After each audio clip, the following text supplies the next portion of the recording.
Question 23 was as follows. Factorize completely 15x squared plus 3xy. Factorize completely 15x squared plus 3xy. So how do we do this? First, I'm going to rewrite the entire expression given in the question, which is 15x squared plus 3xy. Then what do? We find the common factor that can go into 15x squared and 3xy.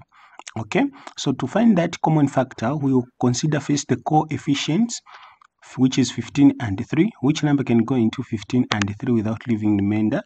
It's 3 itself. Okay, now which variable is found in 15x squared and 3xy? We know that x is found in both. So what do? We pick x, that is the smallest, x. Okay, because x squared, that means there are two x's which are multiplied. Here x is just one x, so get there with the smallest. What I'm trying to say is this: if we have x squared plus x cubic, we are going to get this x squared because the exponent is small. Okay, so since this x has no exponent, it means that it has 1 on top there. Okay, so we get that one. Is there any other variable that is found in both? No, just x alone. So what do? We open bracket, then we say 15x squared divided by 3x.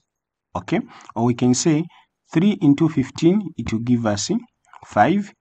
Then x into x squared will give us x.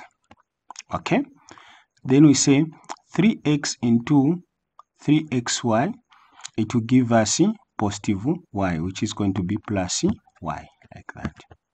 Okay, that way we have factorized completely. This is the answer.